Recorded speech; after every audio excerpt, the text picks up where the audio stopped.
July 12, 1986, Wembley Stadium, London. The sky over London was painted in streaks of twilight gold and lavender, but inside Wembley Stadium, the night had already exploded into electricity. More than 72,000 people screamed as the opening riff of Somebody to Love echoed to the air like thunder. Spotlights sliced across the crowd, bouncing off homemade signs, sequin jackets, and thousands of arms reaching for one man, Freddie Mercury. He strutted across the stage like a deity in denim and white. Tight pants, slick sweat-drenched torso, and that iconic crown of dark hair, now damp and curling at the edges. Every gesture was precise, powerful. He wasn't just performing. He was commanding time itself, pulling everyone into the gravity of Queen. Freddie raised his mic stand like a sword and belted the next line. Musical note, "Can anybody find me?" The crowd roared back, a wall of sound. Freddie soaked it in with a grin and a twinkle in his eye. He turned, winked at Brian May, and took a breath to deliver the next phrase. Musical note, somebody. Freddie Mercury. It wasn't a roar. It wasn't a heckle. It was a child's voice. Sharp, high, pure, just loud enough to cut through the avalanche of noise. Just human enough to freeze a Titan mid-flight. Freddie stopped, mid-phrase, his mouth slightly open. Brian May's fingers hesitated on the guitar. Roger Taylor glanced over from the drums. John Deacon's bass hummed into stillness. The lights moved on, oblivious, scanning the audience in their automatic rhythm. But everything else stopped. Freddie slowly lowered the microphone. The stadium, the whole bloody universe in that moment, held its breath. The seconds ticked in awkward silence. A murmur rolled through the crowd. Was it a prank? Was Freddie sick? Was this part of the act? Freddie's eyes scanned the sea of faces, like a man suddenly aware he's being watched through different eyes. And then he saw him. Row B, just left of center. A small child, maybe 8 or 9. Thin, pale, wearing a slightly oversized Queen shirt. Perched in the arms of a man, his father, maybe, holding him up above the barrier. And the boy was crying, not out of pain, but joy. Trembling, lips parted. The boy looked like he was staring straight into the sun. "I love you, Freddie." The boy shouted again, louder this time. His voice cracked, but it carried. Something flickered across Freddie's face. 1,000 expressions collapsed into one. Surprise, recognition, sorrow, and then something deeper. Affection. His stage mask fell. The cheeky grin. The prowling charisma. Gone. In its place stood Farrokh Bulsara, the boy from Zanzibar, the man behind the legend. And he was moved. He stepped forward, carefully, like the floor had become glass. The crowd started to murmur, louder now. Someone near the front yelled, "Go on, Fred." Another shouted, "He's just a kid." Freddie took the mic again, but this time his voice was soft, uncertain. "Darling, what's your name?" The boy tried to speak, but was overwhelmed by the moment. His father leaned closer to Freddie's mic, helping him. "Jamie," he said. "His name is Jamie." Freddie crouched on stage, microphone lowered. Then, ignoring every protocol, every security measure, every rule of performance, he reached out his hand. "Jamie," he said gently, "will you wait for me? Just a moment longer?" The boy nodded through tears. Freddie stood up straight, turned to his band, and without breaking eye contact with Jamie, said, "Stop the show." Roger's drumsticks paused midair. Brian's fingers hovered above strings. "Freddie?" Roger said, confused. Freddie turned to the audience and took a deep breath, stepping up to the microphone stand with unusual restraint. "Ladies and gentlemen," he said, "something's changed tonight. I'm going to ask you all to bear with me. There's someone very important in the audience, and I need to meet him." A pause, and then thunderous applause. Not wild, not chaotic, but something reverent, emotional, the kind of sound people make when they know they're witnessing something that's no longer a show, but a moment in time. Freddie looked over at security, gestured to the man holding Jamie. "Get them backstage," he said. 2 stunned security guards moved fast. The crowd parted like a tide. The man carrying Jamie was escorted toward the left wing of the stage. The boy's eyes never left Freddie's. He was sobbing now, overwhelmed, whispering, "Thank you," over and over again. Freddie turned to the crowd one last time before disappearing behind the curtain. "We'll be back. But right now, there's something more important than music." And with that, the lights dimmed. The stadium, confused but respectful, fell into a rare hush. 72,000 people stood in silence, staring at the stage where Freddie had just stood. There was no music, no voice, only the memory of a child's cry, and a performer who, for the first time in his career, had walked off stage mid-show. If you are enjoying this story, please subscribe to support the channel. 3 days earlier, Brighton Children's Hospital, room 407. The fluorescent light buzzed faintly above the pale green walls. Machines hummed and clicked in quiet rhythm, attached to tubes that snaked around the head of the small hospital bed. Lying motionless under a quilt patterned with stars and guitars was Jamie Callahan, age 8. He looked too small for the wires and monitors surrounding him. His face was pale but peaceful, framed by tufts of thinning hair that clung to his scalp despite the months of chemotherapy. One hand rested on his chest. The other clutched a worn cassette player with a Queen logo sticker crookedly peeling from its surface. From the headphones pressed gently against his ears, a familiar voice rang out. Musical note, is this the real life? Is this just fantasy? His favorite song. Every time. Bohemian Rhapsody. When the pain became too much, when the nausea, the bone aches, the constant fatigue felt unbearable, it wasn't painkillers Jamie asked for. It was Freddie Mercury, the voice that made him feel strong, the voice that let him believe, even just for 3.5 minutes, that he wasn't sick, that he could sing and dance like the kids outside who weren't hooked up to machines. His mother, Sarah, sat beside him, gently smoothing the blanket over his legs. Her other hand clutched a crumpled tissue. She hadn't cried in front of Jamie in days. She didn't want him to see the truth in her eyes. But today, it was getting harder to hide. The oncologist had pulled him aside that morning. "It's time," he had said gently, the words like glass splinters. "Jamie's condition is declining faster than we anticipated. At this point, aggressive treatment will only increase his discomfort. We recommend focusing on comfort and family time." "I'm sorry." Sarah had nodded. She didn't argue. She didn't scream. She just went back into room 407 and sat quietly beside her son. Her husband, Paul, stood at the window now, staring out at the hospital courtyard below. He was a mechanic by trade, broad-shouldered, rough hands, a man used to fixing things. But this he couldn't fix. Jamie opened his eyes slowly. He was too weak to speak loudly, so he whispered, "Mom." "I'm here, sweetheart," Sarah said instantly, leaning closer. He pulled one headphone away and blinked up at her. "I want to hear Freddie, but not just a tape. I want to see him. Just once. In real life." Sarah froze. Her heart broke a little more. "I know he's playing in London," Jamie said, his voice barely audible. "I saw it on the telly. He's doing 2 nights. Can we go, Mum? Please? Just for a little while?" She swallowed hard. "Jamie, darling, it's very far and the concert's probably full. It's a big crowd and you—" He didn't cry. He just nodded, his lips pressed into a thin line, and turned his face away toward the wall. "I understand," he whispered. "I was just wondering." That night, Paul Callahan didn't sleep. He sat in the kitchen of their small Brighton flat, staring at the ticket website, refreshing it over and over. Sold out, both nights. He opened his contacts list, called everyone he knew, co-workers, neighbors, friends of friends. Did anyone know someone who knew someone in London? At 2:40 a.m., his phone rang. It was Danny, a friend from his army days who now worked in events logistics at Wembley. "I can't promise you anything," Danny said, "but I'll try to find a way."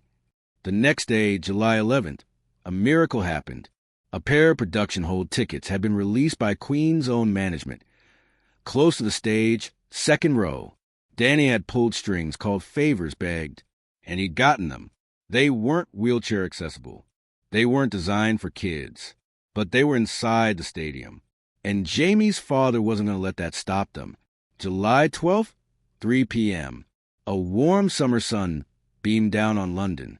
In the back seat of an old brown Vauxhall, Jamie sat propped up on cushions, wearing his Queen t-shirt and a denim jacket several sizes too big. His cap, blue with yellow trim, hid his balding head, but not the brightness in his eyes. "Are we really going?" he whispered as the city blurred past windows. Sarah turned around in the passenger seat and smiled. "We're really going." His father reached over and gently squeezed Jamie's small hand. "You're going to hear him live, mate," Paul said, front and center. Jamie looked like he might cry, but instead he grinned. "I bet he'll see me," he whispered. "I'll yell his name." 7:30 p.m., Wembley Stadium. The stadium was massive, far bigger than Jamie had imagined. The lights, the roaring crowd, the smell of hot dogs and electricity. It was everything and more. Paul carried Jamie through the special gate Danny had arranged. Sarah walked behind them, clutching the tickets and trying not to cry again. Security guards let them in. Ushers directed them. And soon they were standing just feet away from the main stage. Row B, slightly off-center, close enough to see Freddie's mustache glisten with sweat. Jamie was overwhelmed, but alive, eyes wide, heart racing, voice trembling with excitement. "This is the best day of my life," he whispered. His mother nodded, pressing a kiss to his forehead. "You deserve it, baby." And then the music started, a wall of sound that Jamie felt in his chest. He couldn't sing very loud, but he mouthed the words, every lyric, every note, every beat, until halfway through Somebody to Love, something inside him burst.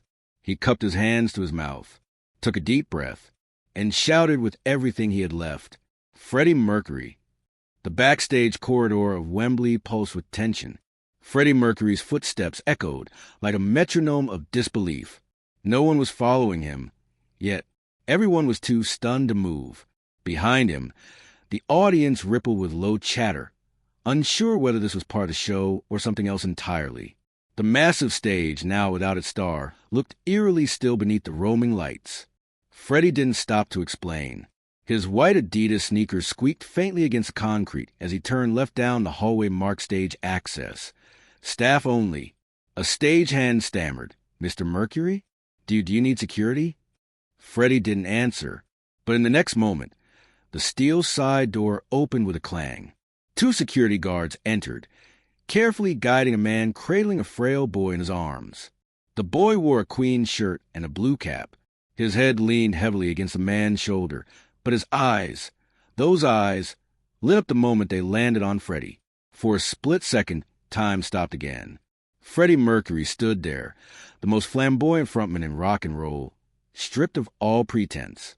No mic, no lights, no walls, just one man and one child breathing in the same moment. Paul Callahan shifted Jamie in his arms. I don't know how to thank you," he began, but Freddie raised a hand softly. "No need," he said. "I heard him." Jamie lifted his head, his voice no louder than a breeze. "Hi, Freddie." Freddie stepped closer, slowly, gently, as if any sudden movement might break the fragile world holding Jamie together. "Darling, you nearly made me forget my lyrics out there," he said, kneeling to Jamie's height. Jamie chuckled, a rasp of air and joy. "You're my favorite singer. I listen to you when I'm scared." Freddie's throat tightened. He glanced at Paul and Sarah. Sarah was trembling, trying not to cry. Freddie reached for a nearby stool and gestured to the hallway crew. "Give us a moment." Someone closed the door. The muffled roar of the stadium disappeared behind it. The world narrowed to just the four of them. Freddie sat, reaching out to gently touch Jamie's tiny hand. The boy's skin was cool and delicate, veins faintly blue beneath. "You're quite the troublemaker, aren't you?" Freddie whispered. Jamie smiled. "Only when I want something really bad." "And what is it you want, darling?" Jamie's eyes twinkled, a flash of mischief beneath the exhaustion. "To hear you sing. Just for me. Not a tape, not a video. Just you and me." Freddie hesitated. He looked at the child, then at the exhausted faces of the parents, then down at his own trembling hands. Something cracked open inside him. "You know," he said softly, "I don't usually sing without lights or a spotlight or at least some glitter." Jamie grinned. "I don't have glitter." Freddie smiled, brushing a lock of sweat-soaked hair back from his forehead. "Well then, I suppose I'll have to do it your way." He stood, paced once like he was collecting himself, and then turned back. No band, no audience, just us. He cleared his throat, and in the dim backstage hallway, barely illuminated by a buzzing exit light, Freddie Mercury sang, "Musical note, love of my life, you've hurt me." His voice, softer than usual, stripped of theatrics, filled the hallway like a prayer. "Musical note, you've broken my heart, and now you leave me." Jamie closed his eyes. His lips moved along, not quite singing, but feeling every word. His small fingers twitched in time with the rhythm. Sarah sobbed silently behind her hands. Paul stood still, tears streaming down his face, unmoving, as if afraid any motion might steal the moment away. Freddie's voice faltered slightly in the second verse. He paused, swallowed. Then, softly, Jamie sang the next line. "Musical note, bring it back, bring it back." His voice was weak but clear, unsteady but unmistakable. Freddie turned away to hide his face for a moment, then turned back, his eyes glassy. He knelt beside the boy again, whispering, "That was beautiful, Jamie." "You made it easy," Jamie whispered back. "That song makes the pain quieter." Freddie gently touched Jamie's cap, adjusting it with care. "Then I'll sing it again, as many times as you want." Jamie looked up, suddenly serious. "Would you take me on stage?" Freddie blinked. "I know I'm not supposed to," Jamie added quickly. "I know it's dangerous. I want to see what it looks like. Just once, from where you stand." Freddie stood up, straightened his back, then nodded. "All right," he said. "Let's make some magic." Outside, the audience had begun to murmur. 10 full minutes had passed. The lights dimmed lower. Some thought it might be an intermission. Others thought Freddie had collapsed. But then, the music cut back in, not loud, not bold, just the quiet piano notes of the love of my life. The crowd turned toward the stage. A spotlight clicked on, and from the side of the curtain, Freddie Mercury walked out slowly, cradling a child in his arms. The lights at Wembley Stadium dimmed low. Gone were the strobe effects, the lasers, the pulsing colors that had drenched the stage in spectacle just minutes before. What remained was a single, concentrated spotlight, soft and golden, beaming down onto center stage. A hush spread over the audience, like a slow-moving wave. What had begun as confusion was now a collective instinct. Something sacred was happening. And then they saw him, Freddie Mercury, but not alone. Cradled gently in his arms was a small boy, maybe 8 or 9 years old, wearing a bright blue cap and a Queen t-shirt that hung off him like a curtain. His arms were wrapped loosely around Freddie's neck, and his cheek rested against Freddie's shoulder. The child looked fragile, heartbreakingly so, and yet, in that moment, more alive than anyone else in the arena. Freddie walked slowly toward the piano. The stadium, all 72,000 people, remained silent. Not a single scream, not a single whistle, just breathless reverence. At the microphone, Freddie adjusted the mic stand, then nodded toward a stagehand who brought over a small stool. Gently, he lowered Jamie into it, next to the piano bench, never letting go of his hand. He sat beside the boy, adjusted his seat, and leaned into the mic. "This is my friend Jamie," he said softly. His voice, always bold and booming, was now tender, honest. "Jamie is brave, braver than me, braver than most people I know. And tonight he reminded me, why sing?" The crowd didn't cheer. They didn't move. It was as if the entire stadium had stopped breathing. Freddie turned to Jamie. "This one's for you." He placed his fingers on the keys. The crowd recognized the first few notes immediately, the gentle opening to "Love of My Life." But no one screamed. They just listened. "Musical note, love of my life. You've hurt me." Musical note. Musical note, you've broken my heart, and now you leave me. Musical note. Freddie sang it not like a rock star, but like a lullaby, fragile, soft, heartfelt. Jamie watched him wide-eyed, soaking in every word. When the chorus came, something unexpected happened. Jamie, small and trembling, leaned slightly toward the mic and sang. Musical note, bring it back. Bring it back. Musical note. The boy's voice was thin, cracking with fatigue and emotion, but it reached the mic. It reached the front rows. And somehow, it reached everyone. Freddie stopped playing for a beat, stunned. He looked at Jamie, eyes glistening. And then Freddie joined him. Together, the two voices merged, one grand and legendary, the other small and fleeting, yet equal in that moment. Something passed through the stadium like a current. People began to cry, not weep, not sob, but quietly, deeply, as if something in their chests had broken open. Tough men with tattoos wiped their eyes. Young girls who come to scream and sing now held hands and covered their mouths. Elderly fans hugged their grandchildren. Strangers linked arms. And then the unthinkable happened. The audience, all 72,000 of them, began to sing. Musical note, love of my life. Don't leave me. Musical note, but softly, respectfully, a sea of whispers. Freddie looked up, visibly moved. He wasn't a performer anymore. He was a witness. The final verse came. Freddie leaned closer to Jamie. Musical note, when I grow older, I will be there at your side. Musical note. Musical note, to remind you how I still love you. Musical note. Jamie whispered the final words with him. Musical note, I still love you. Musical note. Freddie closed the piano softly. No dramatic flair, just silence. And then Jamie turned to him, his voice nearly gone. Thank you, Freddie. Freddie leaned forward and kissed Jamie's forehead.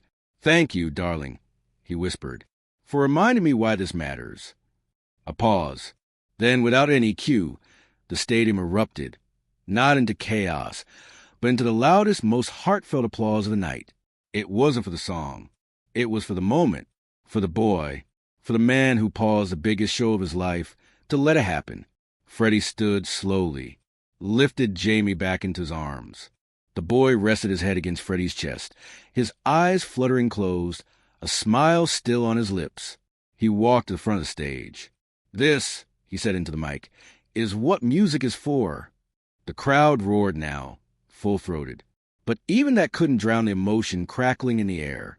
Backstage, Sarah and Paul stood frozen in place. When Freddie emerged, carrying Jamie like a glass sculpture, Sarah burst into tears. She ran to him. Jamie opened his eyes. Mom, he whispered, he really sang to me. Freddie handed him over gently. He sang with me, he corrected with a wink. As the family moved off stage, escorted by crew, Freddie stood still for a moment, staring at the empty stool and piano behind him. He looked toward Brian May, who had silently stepped onto the stage. Brian nodded once, knowingly. Freddie turned to the crowd. He wasn't wearing glitter anymore. His chest was bare, his hair messy, eyes puffy, but he'd never looked more like a star. 3 days after Wembley, a handwritten note arrived at a small house in Brighton. It was folded carefully, the paper thick and creased with care. Inside it read, "To Jamie, you are the bravest voice I've ever sung with. Thank you for making me feel something I forgot I was missing. All my love, Freddie Mercury." It was written in black ink, bold strokes. Underneath was a small drawing, a heart with a crown on top. Jamie grinned when he saw it. He didn't say much. He just held the paper close to his chest and whispered, "I'm going to keep it forever." He did. In the days after the concert, headlines buzzed with speculation. Freddie Mercury halts show for sick child. The night Wembley held its breath. Queen's frontman walks off stage, returns with a message greater than music. There were bootleg recordings, fuzzy, grainy VHS tapes, photos snapped from far away, but none of them captured the feeling of that moment. No camera could. Only the people who were there really knew. And for them, that moment became a memory etched in their bones. Back in Brighton, Jamie was different. Not cured, The doctors were clear about that. The cancer still lived in his bones, stubborn and silent. But something had shifted in the boy. He was brighter. He smiled more, laughed louder. He even asked to go outside, bundled in sweaters, just to sit in the garden with music playing through his little cassette radio. He played Love of My Life on repeat, not because it made him sad, but because, as he put it, that's the one where I'm in it. Freddie didn't stop thinking about Jamie. For weeks, the boy's voice haunted him. In dressing rooms, on flights, even in his sleep. He carried a copy of that concert set list in his jacket pocket, but at the top, scrawled in pen, he had written, Jamie Row B. No one else knew what it meant, but it grounded him. Freddie was no stranger to performance. He had played for hundreds of thousands, been on every cover, every billboard, every stage that mattered. But nothing had hit him like that moment. Nothing had felt as true. He began asking more questions on tour. Who's in the crowd tonight? Any kids? Families? Sick fans? People we can bring backstage? Sometimes he just watched from behind the curtain as people poured into the arenas, wondering who among them was holding on by a thread, hoping for something more than a song. Jamie lived for another 6 months. Doctors had predicted days, a week at most, but the days stretched. Then weeks, then holidays. He made it to Christmas. Opened presents in his bed, wearing a fuzzy scarf Freddie had sent with a note. Keep warm, little star. He made it to New Year's, counting down with his family, eyes wide with wonder as fireworks popped above the house. He even made it to his 9th birthday in February. They baked a cake in the shape of a grand piano. He insisted it be chocolate, like Freddie would want. When asked what he wished for, Jamie smiled. I already got it. Freddie called once. He didn't make a big announcement. No PR stunt. Just called quietly. Sarah answered, breathless. Hello. Darling, is our superstar awake? Came that unmistakable voice on the other end. Jamie spoke to him for 6 minutes. He giggled, told Freddie he was learning the piano, said he wanted to write his own song someday, maybe one Freddie could sing. Freddie promised he would. That night, Sarah found Jamie asleep, arms around the phone like it was a teddy bear. When March came, Jamie's strength began to fade. He was quieter, thinner, but he was never afraid. He still smiled when Bohemian Rhapsody came on, still whispered, That's my part, during the chorus of Love of My Life. On March 19th, Jamie passed away peacefully in his sleep with his parents by his side. He was wearing the Queen's shirt from Wembley. Next to him on the nightstand was a photo of Freddie, not on stage, but kneeling beside him backstage. Both of them smiling, unscripted, unstaged, just real. At Jamie's funeral, the church played one song during the service. Musical note, Love of My Life. Don't leave me. Musical note. When the final chord faded, there wasn't a dry eye in the room. But no one was broken, because Jamie hadn't died in fear. He had died full of joy, of love, of memory. And somehow, he had left the world fuller, too. Years later, after Freddie's own passing in 1991, his longtime assistant found a small keepsake box among the star's personal effects. Inside were just 3 things. A worn Queen shirt, child-sized, a blue cap with yellow trim, a folded note written in Freddie's handwriting that simply said, He reminded me. In 1993, Sarah and Paul Callahan started the Jamie's Echo Foundation, dedicated to bringing music and live performance to terminally ill children. The logo was a crown resting atop a cassette tape. One of the foundation's early sponsors was Brian May, who donated royalties from that year's re-release of Love of My Life. To this day, Queen fans talk about the night it all happened, the night Wembley went silent, the night a little boy's voice rose above 72,000, and the greatest frontman in rock paused everything to listen, because in that moment, that fragile, golden, eternal moment, Freddie Mercury remembered what it meant to be human, and so did the rest of us. If you like this story, please subscribe to support this channel.